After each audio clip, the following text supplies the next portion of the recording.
podemos começar, né? Porque já deu 8h05 aí. Eu vou fazer uma pequena revisão do que nós falamos semana passada. E aí, a partir disso, a gente começa a aula de hoje, tá? Só para o pessoal também, já aqueles que não participaram, poderem participar também daquilo que foi falado na aula passada. Na aula passada, nós começamos a trabalhar com vocês a questão da Inquisição, tá? O estudo da Inquisição. Eu tinha falado para vocês que a Inquisição ela vai aí do século XIII até o século XIX. Na verdade, a Inquisição ela começa no finalzinho do século XII, mas é o século XIII que ela se torna institucional. Então, do século XIII até o século XIX, nós vamos aí ter três tipos de Inquisição. Uma Inquisição chamada de Inquisição medieval, né? Essa Inquisição medieval, que vai até o século XIV. Depois nós vamos ter uma Inquisição chamada Inquisição moderna, que vai do século XV ao século XIX. E vamos ter uma Inquisição também que ela aconteceu principalmente na Itália, que foi a Inquisição contra os luteranos. Essa vai do século XVI ao século XVIII. Essa Inquisição moderna, que eu falei que vai do século XV ao século XIX, ela acontece principalmente nas cidades dos países da Espanha e Portugal, tá bom? E o nosso objetivo aqui com vocês é estudar a Inquisição chamada Inquisição moderna, medieval. Esse é o objetivo nosso. Essa aqui vai do século XIII até o século XIV, XV. Esse é o nosso objetivo. Tá entrando aqui o Mauro.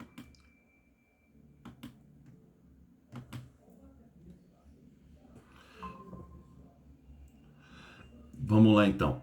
Estamos fazendo aqui uma revisão da aula passada, para quem está entrando, igual o Mauro aí, só para que o pessoal vai pegando. A Paula também está entrando. Fazendo uma revisão da aula passada. Nós falamos na aula passada que a Inquisição ela é fruto de um processo histórico que a gente tem que compreender bem na Idade Média, que é justamente dessa sociedade militar. A sociedade medieval ela é militar. Dentro da história, nós chamamos essa sociedade medieval de sociedade teocrática. O que é sociedade teocrática? É a sociedade baseada, todos os princípios sociais, políticos, econômicos, é baseado na religião. Só na Idade Média que existiu essa sociedade? Não. O Egito Antigo era uma sociedade teocrática. A Mesopotâmia Antiga era uma sociedade teocrática. Teo é Deus. Teo, Deus, crática, poder. Poder que vem de Deus. Então a Idade Média também é uma sociedade teocrática. Uma sociedade baseada nos princípios da religião. O direito, a sociedade, a moral, todos esses princípios são baseados na religião. E na aula passada eu tinha dito para vocês que os hereges, né, aqueles hereges, eles ameaçam a sociedade. Os hereges, eles ameaçam a sociedade porque eles vão ameaçar a normalidade da sociedade. Patrícia, eu estou aí fazendo a revisão da aula passada, tá?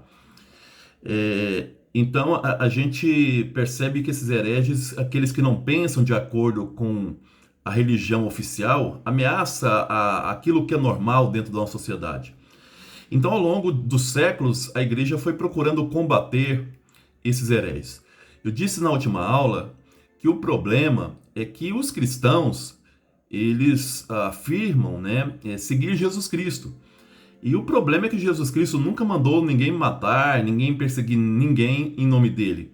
Então ficava sempre esse problema entre aquilo que é a prática cristã de Jesus Cristo e essa nova prática militar da Idade Média, né? Então, e por isso que eu falei para vocês, a gente só entende a Idade Média dentro de uma sociedade militar e teocrática.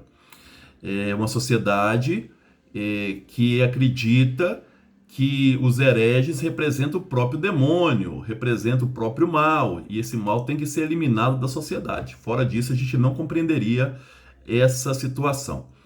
Aí eu falei para vocês na última aula que a Inquisição ela tem dois processos, um processo chamado episcopal, do bispo.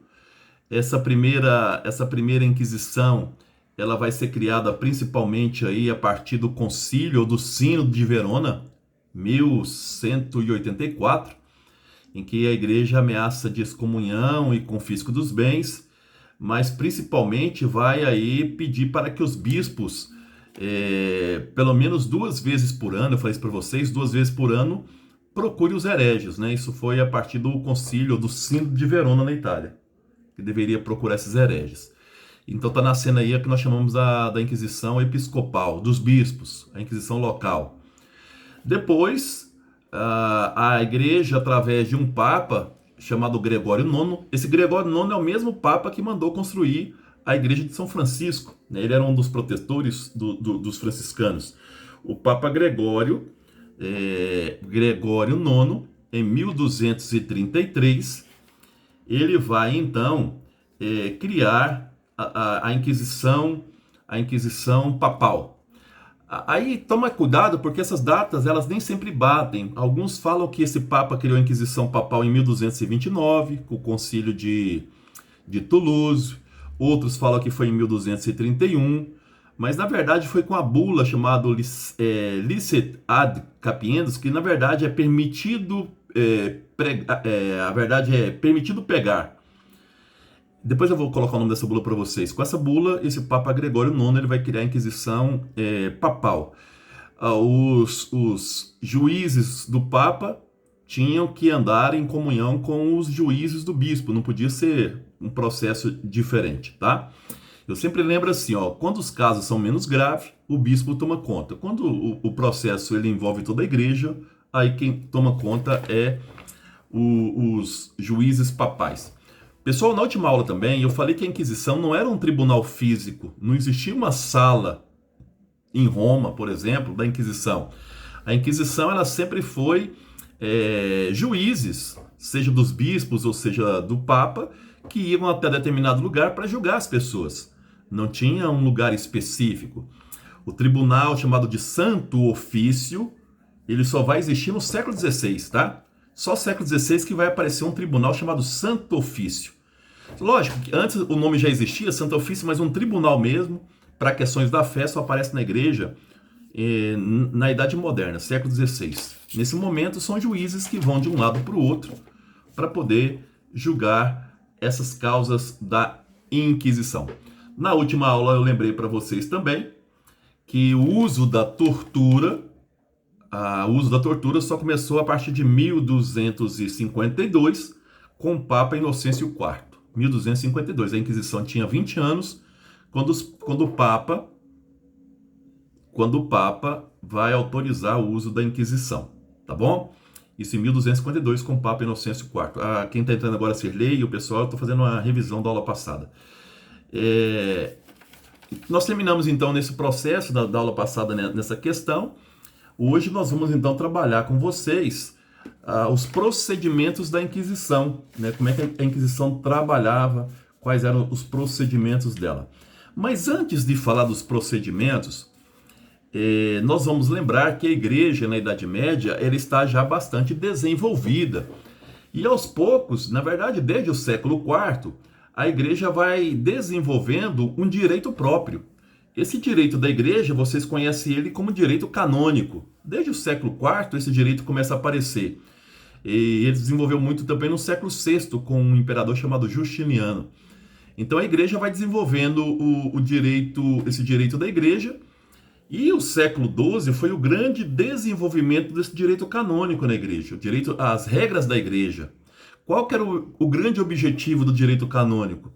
Era, dentro da Idade Média, criar uma sociedade cristã espiritualmente perfeita. Quer dizer, usar a lei para que os cristãos buscassem uma perfeição espiritual. Essa era a ideia do direito canônico na Idade Média. Tá bom? A mentalidade, é isso que eu quero que vocês entendam. A mentalidade medieval, ela entende o seguinte, que todo crime que um cristão comete, ele é um pecado também para com o Estado, tá? Mas um pecado para com o Estado, um crime contra o Estado é um pecado contra a igreja. E qual é o problema disso? Para a igreja, uma pessoa que comete um delito, um pecado, ela ofende primeiro a Deus. Então todo herege, ele ofende a Deus. E nessa mentalidade teocrática, quer dizer, religiosa, quando Deus se sente ofendido, ele vinga-se, tá? Então Deus vai vingar com a sua mentalidade medieval, tá, pessoal? Mentalidade medieval. Quando o herege comete um pecado, ele ofende a Deus. E Deus não fica passivo, Deus vinga da sociedade toda. Como? Vou dar um exemplo aqui de algumas vinganças que a Idade Média acreditava que Deus podia vingar dela. Com pestes, vocês conhecem aí, eu falei na última aula da famosa peste bubônica, né, ou peste negra. Com fome, dando assim, as plantações não vão dar aquilo que se espera. Secas, doenças, terremotos. Então Deus, todas as vezes que acontecia um processo desse, a sociedade medieval perguntava: quem é que está pecando? Qual é o nosso pecado? E aí os padres e os bispos propunham que a comunidade fizesse penitência para poder abrandar o coração de Deus. Pessoal, de novo, isso é a mentalidade medieval, tá? Não é que Deus é assim, não. Na mentalidade medieval, Deus vingava da sociedade quando algumas pessoas da sociedade cometiam um crime contra Deus. O herege comete um crime contra Deus? Na visão medieval, sim. Na visão medieval, sim. Então Deus, ele estabelecia isso. E aqui é um ponto interessante, porque como eu falei para vocês nas últimas aulas, a Idade Média, o século XI, quando a cidade começa a aparecer muita fome, muitas doenças, porque agora as pessoas estão em contato. E qual que é a leitura das pessoas em relação a isso? Deus está nos castigando, Deus está nos punindo. Eu sempre gosto muito de lembrar das mães, quando os filhos não obedecem, o que as mães falam para os filhos? Se você não obedecer, Deus te castiga. Isso é uma mentalidade medieval. O herege obedece? Não, o herege não obedece. O que vai acontecer? Castigo de Deus. Então as pessoas, elas pregavam esse castigo de Deus através do herege. E aos poucos, os próprios reis, os próprios imperadores começaram também a usar desse direito contra as pessoas. Vou dar um exemplo aqui. Fabrício está entrando. Tem um rei francês chamado Carlos VII. Esse Carlos VII, ele era um rei da França. Em 1460, as pessoas que faziam algum tipo de blasfêmia contra a igreja ou contra ele mandava cortar os lábios das pessoas. Então as pessoas que tinham lábio inferior e superior cortados, ele mandava cortar para lembrar para a sociedade que aquela pessoa era uma blasfemadora, principalmente contra a igreja ou contra ele. Então era um castigo que ele dava. Estou começando agora a aula agora, tá, o Fabrício? Eu estava só fazendo a revisão. Então esse direito canônico da igreja, que está se desenvolvendo na Idade Média, ele está ligado ao direito penal. É difícil separar o direito penal civil na Idade Média do direito canônico. Só para quem aí não conhece muito bem a igreja ainda, o último direito canônico da Igreja Católica é de 1983, tá? 1983, com o Papa João Paulo II. Então, hoje a Igreja Católica é governada pelo direito canônico de 1983. Só que esse direito canônico, ele está durante toda a história, ele foi desenvolvido. Na Idade Média ele também existia já, ok? Então, assim, na Idade Média não tem como separar direito civil, o direito penal civil, do direito canônico.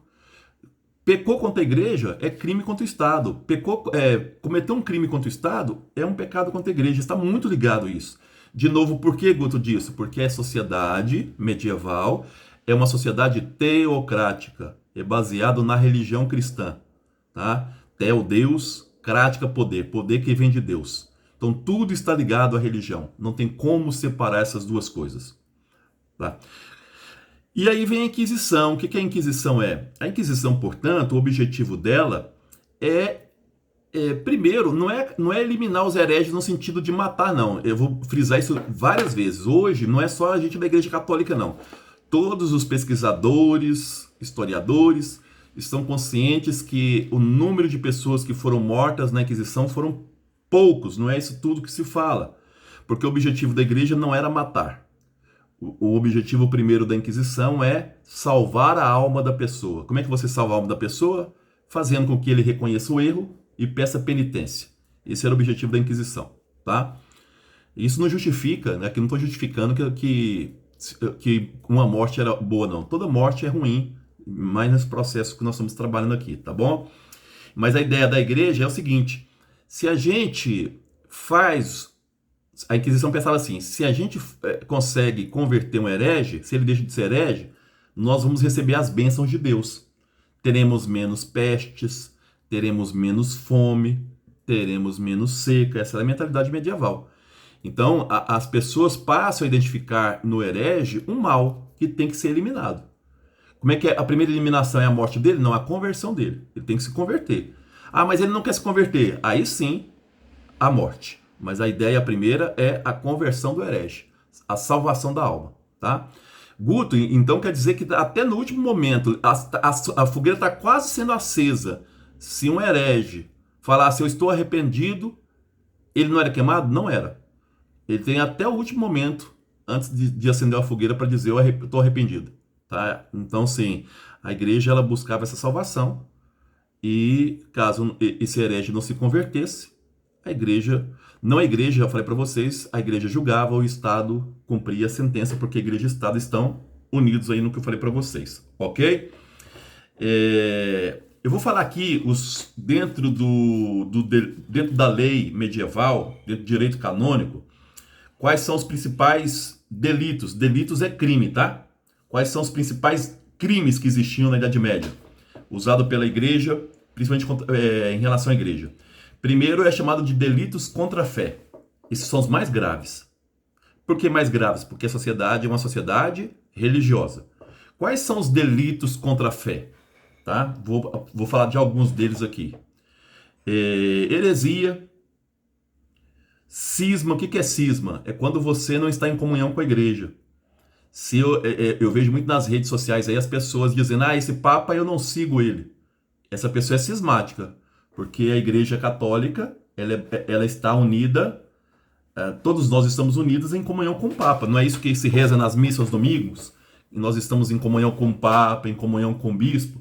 Então, se você falar, esse Papa eu não sigo, esse Bispo eu não sigo, então você é cismático. Cismático é você rompeu a comunhão. É aqueles que rompem a comunhão. A comunhão na igreja se dá através da sucessão apostólica. O Papa e os bispos, eles são sucessores dos apóstolos. Isso não quer dizer que eles não erram também. E aí tem que ser cobrado pelos erros deles. Mas quer dizer que é através... Lembra da frase de Cristo? Tu és Pedro, e sobre essa pedra edifico a minha igreja. Isso é justamente a comunhão. A comunhão se dá através dos apóstolos. O bispo da sua cidade, ele está em comunhão com o Papa, mas ele é um sucessor também dos apóstolos na tua região, tá? Então, cada bispo ele é um sucessor dos apóstolos naquela região. E o Papa é o sucessor dos apóstolos em Roma, e todos os bispos estão em comunhão também com o Papa. Então, quando eu falo assim, esse Papa eu não sigo, esse bispo eu não sigo, você se tornou para a igreja um cismático. Isso na Idade Média era um crime gravíssimo, tá? Outro crime gravíssimo é a apostasia. Eu falei isso lá no início do nosso curso da antiga. Apostasia é negar a fé em Cristo. E quando eu não reconheço Cristo como Deus, eu não reconheço Cristo como membro da Trindade, isso é apostasia. Negar Cristo. Eu não conheço Cristo, não sigo Cristo. Isso chama-se apostasia. Crime gravíssimo também na Idade Média. É um delito contra a fé. Outro exemplo. Simonia, já expliquei para vocês o que é simonia? Comprar as coisas sagradas. Comprar coisas sagradas, isso significa simonia, comprar um cargo de bispo, um cargo de papa, isso é um crime ou um delito contra a fé, tá? Perjúrio, você sabe o que é perjúrio? Perjúrio é você falar uma coisa que não é verdadeira, blasfêmia, isso é perjúrio, tá? Isso acontecia muito na Idade Média, você para levar sua pele, você condenava outra pessoa, perjúrio. E outro crime contra a fé, que está muito presente na Idade Média, é magia e bruxaria. Principalmente no século XIV, eu falei para vocês nas primeiras aulas. Magia e bruxaria era considerado também crimes graves contra a fé. Tá bom? Então esse é o primeiro exemplo, tá? Delitos contra a fé. Pode colocar aí número 1, delitos contra a fé. Segundo, que o direito canônico também, vamos dizer, punia. Delitos carnais. Delitos carnais. É tudo ligado à moral, né? Vamos dar o exemplo de alguns. Adultério, estupro, rapto, bigamia. Bigamia é quando você tem duas mulheres, dois homens, é casado com duas mulheres, dois homens, é bigamia. Então é chamado de delitos carnais. São condenados também. A Inquisição investigava isso? Investigava também, tá? Então ela investiga essa questão também. Isso é o número 2, tá? Delitos carnais. Terceiro, delitos comuns. Quais são os delitos comuns? Homicídios, calúnias, furto, roubo, né?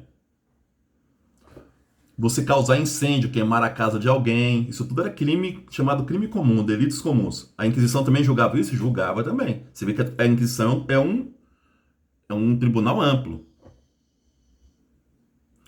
O quarto é chamado delitos contra a hierarquia da igreja. Eu vou dar um exemplo assim, de um delito contra a hierarquia. Quando você comete alguma blasfêmia contra um padre, uma acusação não verdadeira contra um bispo, contra o papa. Quando você mente, porque naquela época não tinha internet, né? Então eu podia chegar na cidade e falava assim: eu sou padre para ganhar dinheiro daquela comunidade. Isso é também um delito contra a hierarquia. Então eu que sou leigo fingi que sou padre. Ah, Guto, isso aconteceu só no passado e também recentemente. Eu conheço uma história de um cara que ele foi para uma comunidade pequenininha, ninguém conhecia ninguém, e ele falou que era padre, ficou ali muitos anos celebrando como se fosse padre. Ele sabia tudo, né, em relação a celebrar, mas era leigo, só para pegar o dinheiro do povo. Isso aconteceu muito, né, não é só longe, não. Isso é um delito contra a hierarquia. Mas também tinha uma coisa que a Inquisição julgava, que era violações. O que era violações? Quando um clero queria assumir o dever que cabe ao Estado. Por exemplo, um padre querer julgar uma pessoa e esse julgamento é um julgamento civil. Isso é violação de função. Você é padre, você não é juiz. Um padre que quer cobrar impostos, isso é uma violação. Porque um padre não pode cobrar impostos, isso é o Estado. Mas tinha casos assim? Tinha. Então, quer dizer, você tem uma função e quer ter outra função. Então isso tudo passa pela Inquisição, ok? Então já falamos aqui para vocês que o direito penal e o direito canônico se confundem, porque a sociedade é teocrática. Já falamos aí dos tipos de delitos, tá? Pelo menos aí os 5 casos de delitos. Mostramos para vocês que os hereges, eles correspondem a uma ideia de mal na Idade Média, tem que ser eliminado, senão Deus vai vingar da sociedade. Agora eu vou falar a aula de hoje é sobre isso. Eu vou falar sobre os procedimentos da Inquisição, como é que o tribunal agia, tá? Como é que o tribunal agia, para que vocês entendam isso aí. O tribunal da Inquisição, ele é composto de um inquisidor, que é um juiz, inquisidor, tá? Ele tem que ser religioso. Já falei para vocês que a igreja entregou a Inquisição na mão primeiro dos dominicanos, depois também dos franciscanos.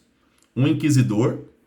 Precisa de assistentes, aí não tem um número, pode ser 1, 2, 3, você não tem a quantidade não. Assistente para ajudar esse juiz. Tem que ter um conselheiro espiritual. Para quem é esse conselheiro espiritual? Para o acusado. Então eu vou falar assim, ó, você não quer fazer uma confissão com o padre? Isso é um conselheiro espiritual. Ou esse conselheiro espiritual pode falar o seguinte, ó, você não acha melhor você se converter? Então é aquele que vai tentar fazer com que o acusado se converta, tá? Eu preciso de guardas para prender, para proteger o inquisidor. Porque imagina você chegar numa cidadezinha pequena, prender uma pessoa ali e as pessoas podem te matar o juiz. Então você tem que ter uns guardas para te proteger também. Os guardas protegem o juiz, os guardas são responsáveis para ajudar na prisão, tá? Tem que ter os guardas. E tem que ter um escrivão. Para que serve esse escrivão? Para narrar toda a acusação, fazer o processo da morte daquela pessoa. Eu quero estudar, por exemplo, a morte, vou dar um exemplo aqui, de alguma pessoa do século XV. Como é que eu vou saber sobre essa pessoa? Tem lá o processo dele, tá? Eu tenho um livro aqui em casa, esse livro chama-se O Queijo e os Vermes. É hoje um romance, mas ele é baseado numa história real, de um processo de inquisição, que o escrivão escreveu e está na Biblioteca do Vaticano, inclusive. Então, eu quero... As pessoas, elas falam para vocês assim, o Vaticano o Vaticano esconde das pessoas os processos de inquisição. Não esconde nenhum, pessoal. Eu morei em Roma, visitei a Biblioteca do Vaticano. Quem quiser pesquisar, tá tudo lá. Quem conseguir ler em latim pode buscar no seu computador, tá? O que a igreja está fazendo agora é digitalização desse material para não perder. Quando eu saí de Roma, a digitalização estava no ano de 1933. Tá? Então, os documentos de 1933 para trás, tudo já está digitalizado. Qualquer pessoa pode fazer as pesquisas. E essa história, isso é lenda, que a igreja escondeu. Tanto é que foi a própria igreja que abriu, tem até falar assim, a abertura do Museu do Vaticano, para que as pessoas, do museu não, da Biblioteca do Vaticano.